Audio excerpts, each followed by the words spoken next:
Iran और Israel सालों से एक शैडो वॉर, एक पर्दे के पीछे की लड़ाई चल रही थी। पर फिर अचानक ऐसा क्या हुआ कि ये लड़ाई सीधी आमने सामने की जंग में बदल गई। चलिए इसी सवाल की तह में चलते हैं।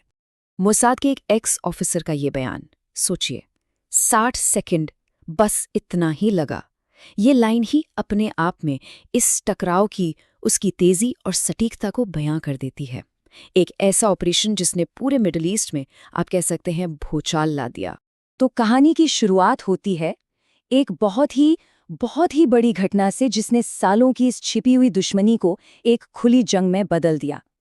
और वो घटना थी ईरान के सुप्रीम लीडर का खात्मा। पर सवाल ये है कि ये हुआ कैसे? ठीक है, तो चलिए अब इसी में गहराई से उतरते हैं। आखिर 1 मिनट से भी कम समय में ये हमला कैसे मुमकिन हो पाया? देखिए, ये कोई 1 मिनट का अचानक से हुआ ऑपरेशन नहीं था। नहीं, बिल्कुल नहीं। ये नतीजा था मोसाद और सीआईए की दशकों की मेहनत का, उनकी खुफिया जानकारी का। इसमें जमीन पर मौजूद जासूसों का नेटवर्क भी था और सबसे एडवांस टेक्नोलॉजी भी। इन दोनों ने मिलकर ईरानी हुकूमत की, आप कह सकते हैं, नींव हिला दी। पर एक बहुत दिलचस्प बात है, ये दो देश जो आज एक दूसरे के खून के प्यासे हैं, एक जमाने में सहयोगी हुआ करते थे, दोस्त थे। तो सवाल ये उठता है कि आखिर ये दोस्ती इतनी गहरी और कड़वी दुश्मनी में कैसे बदल गए? ये टाइमलाइन देखिए, ये इनके रिश्ते के पूरे उतार चढ़ाव को एकदम साफ दिखाती है। एक दौर था दोस्ती का, फिर रिश्ते बिगड़ने लगे, और फिर एक ऐसा मोड़ आया जिसने सब कुछ बदल दिया। और आज दोनों देश खुली दुश्मनी के दौर में खड़े हैं। तो जो सबसे बड़ा टर्निंग पॉइंट था, वो था 1979 की इस्लामी क्रांति। ये सब कुछ बदल देने वाला मोमेंट था। सोचिए, पहले ईरान तुर्की के बाद दूसरा ऐसा मुस्लिम मेजॉरिटी वाला देश था जिसने इजराइल को मान्यता दी थी। और क्रांति के बाद उसी ईरान ने इजराइल को छोटा शैतान का नाम दे दिया और सारे रिश्ते, सारे ताल्लुकात खत्म कर दिए। और रिश्ते टूटने के बाद दशकों तक ये लड़ाई सीधे मैदान में नहीं लड़ी गई। ये लड़ी गई अप्रत्यक्ष रूप से, पर्दे के पीछे से। और इसी को कहते हैं शैडो वॉर या छाया युद्ध। तो ईरान की रणनीति क्या थी? वो थी प्रॉक्सी ताकतों का इस्तेमाल, मतलब दूसरों के कंधे पर रखकर बंदूक चलाना। लेबनान में हिजबुल्लाह से लेकर यमन में हूथियों तक, ईरान इन सभी ग्रुप्स को सपोर्ट करता है और इनके जरिए पूरे मिडिल ईस्ट में इजरायली और अमेरिकी हितों को चुनौती देता है, बिना सीधे तौर पर जंग में उतरे।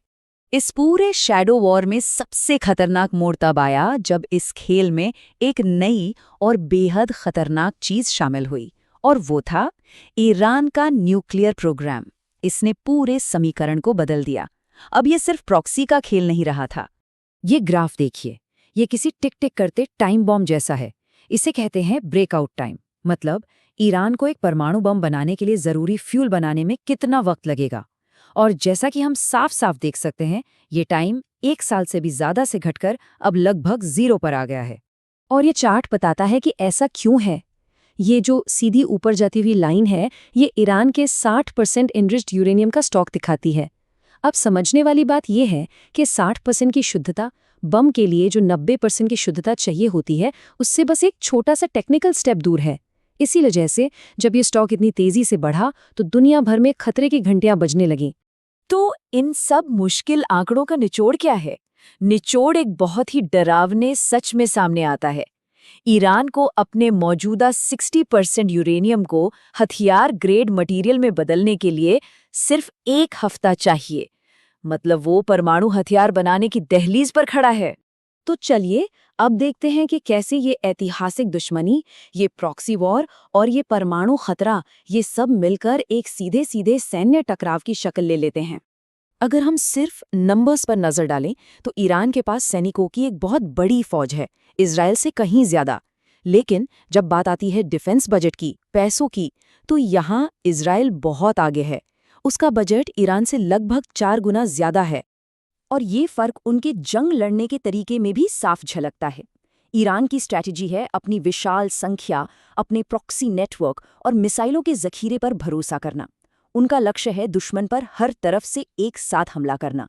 दूसरी तरफ इजराइल वो अपनी बेहतरीन टेक्नोलॉजी, अपने सटीक हवाई हमलों और आयरन डोम जैसे डिफेंस सिस्टम्स पर ज्यादा भरोसा करता है।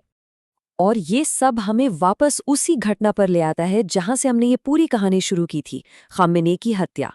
सीआईए के एक पूर्व अधिकारी की ये बात इस ऑपरेशन के नतीजों पर एक बहुत बड़ा सवाल खड़ा करती है।